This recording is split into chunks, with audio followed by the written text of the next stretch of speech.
dengan katanya membaca ini bisa begini, bisa begini. Nyatanya waktu ada apa itu yang digelar olahraga itu loh. Ya, waktu itu siapa yang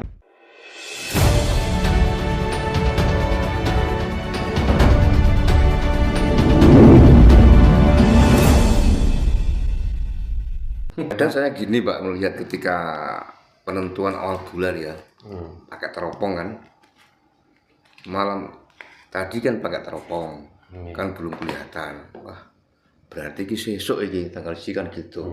Nah itu pun masih angan-angan loh Pak. Ya kalau besok itu benar tanggal 1, kalau enggak gimana?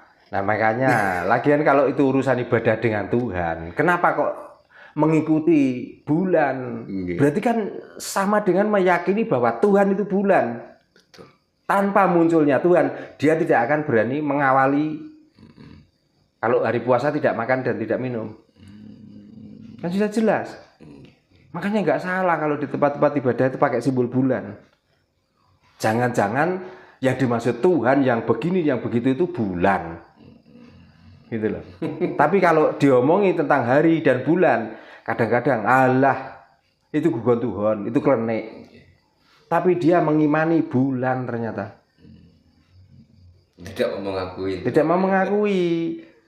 Berarti ya itulah orang berani melempar batu sembunyi tangan. Orang lain kesakitan, dia pura-pura nggak merasa. Melempar.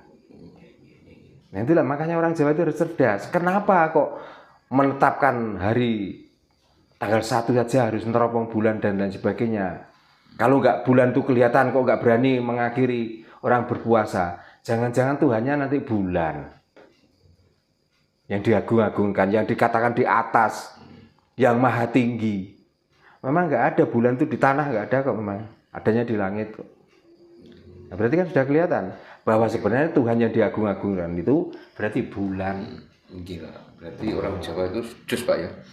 Saya ingat dulu Mbah juga gitu Pak. Ya diakui nggak diakui. Misalkan mau musim tanam, musim hujan itu kan tahu sebenarnya kalau mesti tanggal itu terus mulai udan kan seperti itu Pak. Mungkin dia pakai hitungan gitu Pak ya mungkin Pak ya. Ya pakai hitungan itu.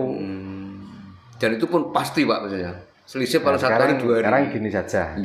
Seperti apa yang saya ajarkan tentang adanya musibah puting beliung, adanya apa ini petir yang menyambar-nyambar. Coba pakai amalan apa kira-kira yang untuk mereda itu semua. Tapi dengan adanya Hono Coroko saya putus menjadi Hojo Kolomo. Hojo Kolomo Pak. Ya nyatanya kok banyak yang mengatakan berhasil. Contohnya seperti tadi lagi, karena musibahnya tadi lagi. Di sekeliling sini angin luar biasa. Tapi kenapa di sini kok ya ada angin, tapi kok tidak menakutkan seperti sewajarnya Pak ya. Ya. Coba, makanya saya pengen tahu. Dengan katanya membaca ini bisa begini, bisa begini. Nyatanya waktu ada apa itu? Yang digelar olahraga itu loh.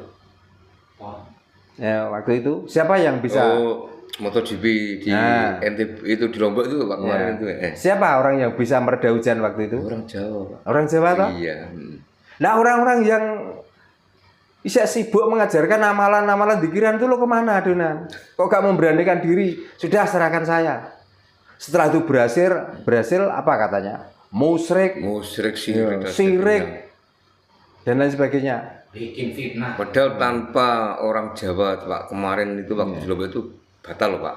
Ya bisa juga. Iya memang iya. Karena itu event besar. Betul.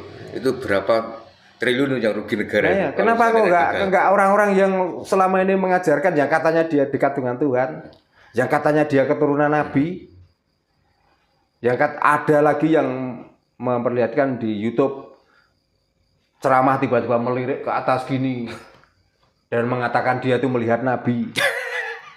Kok enggak orang-orang seperti itu yang waktu itu terus enggak usah repot-repot, enggak usah mencari dukun. Dah tak atasane kok enggak ngono.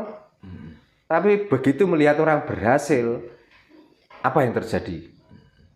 Yang diucapkan ini cemoohan, hujatan. Berarti kan cemooh hujatan ini ajaran orang siapa toh? Kan orang-orang agama.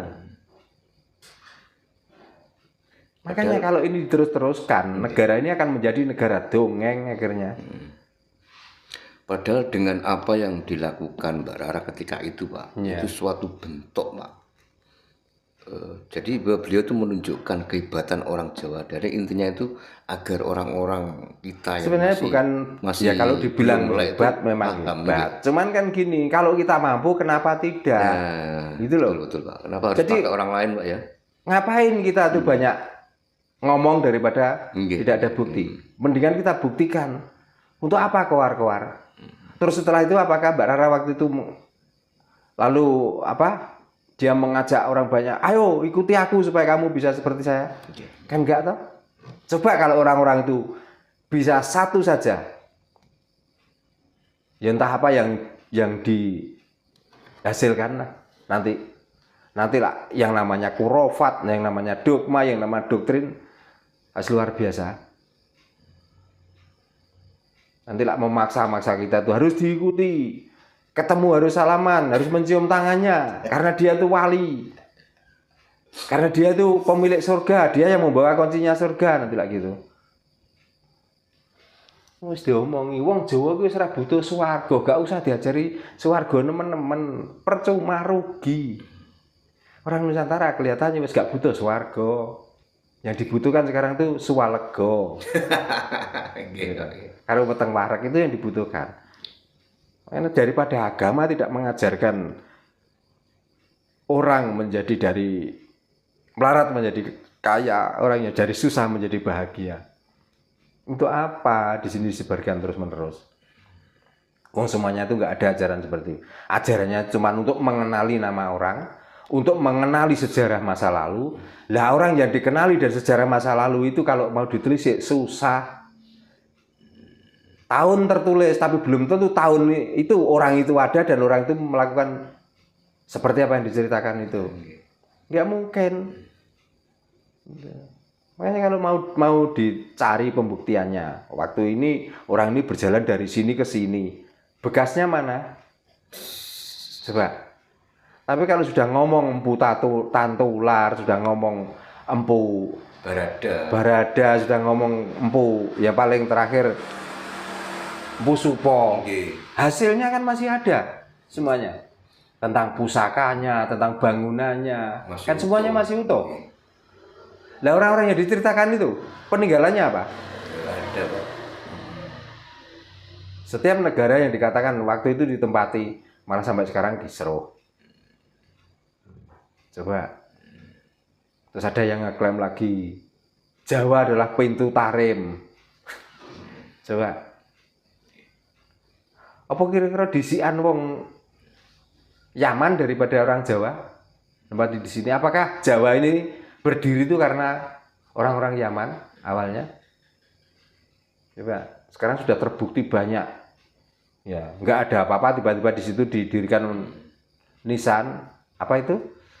Ya nisan ya. Iya, nisan. Nah, nisan katanya lewat mimpi saya menemukan ada seorang wali yang di makam di sini. Setelah sekarang dibego ternyata di dalamnya nggak ada apa-apa. Kok tanah kosong?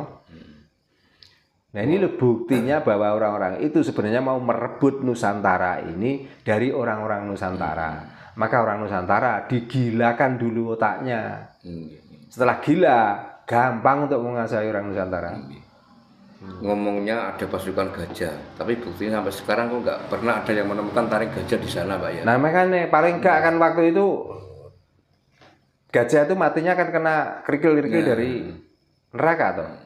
Masa waktu itu gajahnya terus dimuat kontainer terus dibuang ke negara lain? Kan nggak mungkin, Pak. Kan nggak mungkin. Waktu itu kan belum ada alat berat. Nah, pasti kan di sana.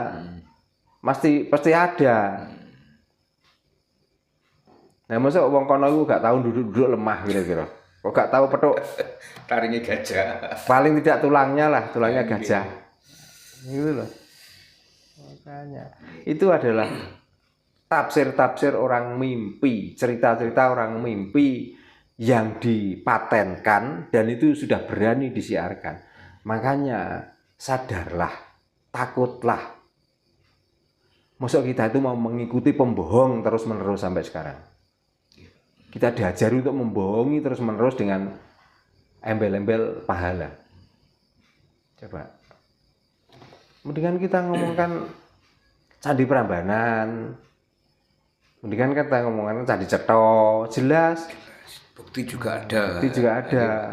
Sekarang mengagumi bangunan di sini, banyak bangunan tua yang ditinggalkan leluhur kok. Tentang ajaran di sini juga banyak ajaran-ajaran leluhur yang sangat sakti kok. Sampun matur sembah nuwun Mbak Dano. Rahayu. Nggih, rahayu.